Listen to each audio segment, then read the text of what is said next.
Good evening. Tomorrow is the day Michael Gove, the Minister for Levelling Up Housing and Communities, is slated to deliver on arguably the big promise, which swung many dyed-in-the-wool Labour voters along the red wall, which in turn delivered the government's huge majority in the 2019 election. Well, tonight, Newsnight has had sight of the Levelling Up White Paper due to be outlined in Parliament, in which Michael Gove is pushing for a major and tangible rebalancing, mainly for, but not solely for, England. Essentially a promotion of the North, more local mayors, improved living standards and public services, and the regeneration of 20 towns and cities. We're joined now by policy editor Lewis Goodall. Lewis.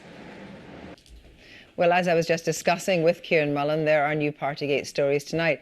So if you thought it was all going to idle along until the final Sugrue and Metropolitan Police reports, you were wrong. Both investigations will be contending with this as well.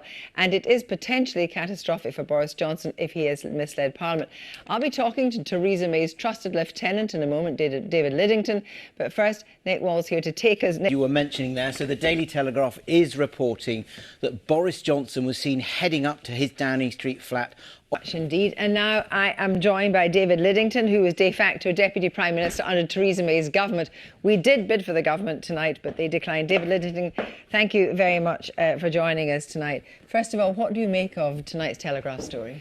Well, Metropolitan Police. A report out today into the behaviour of 14 officers catalogues toxic masculinity, misogyny and sexual harassment with police officers in WhatsApp groups, joking about raping and hating female colleagues, killing black children and mocking disabled people.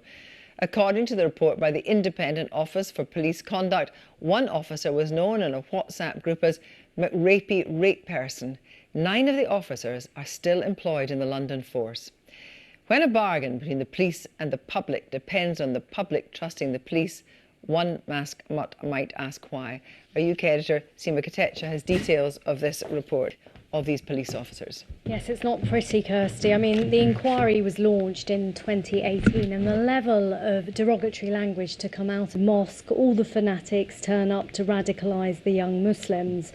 My dad kidnapped some African children and used them to make dog food, and the next one sent to a female colleague, I would happily rape you. So jokes were made about Black Lives Matter, disabled people were poked fun at, and they were off. Seema, thank you very much. And the spotlight is not only on the Met. Seema has exclusive information about shocking misogynistic treatment meted out to a woman in custody in Hertfordshire, for which the police have had to pay out compensation. Here's her report.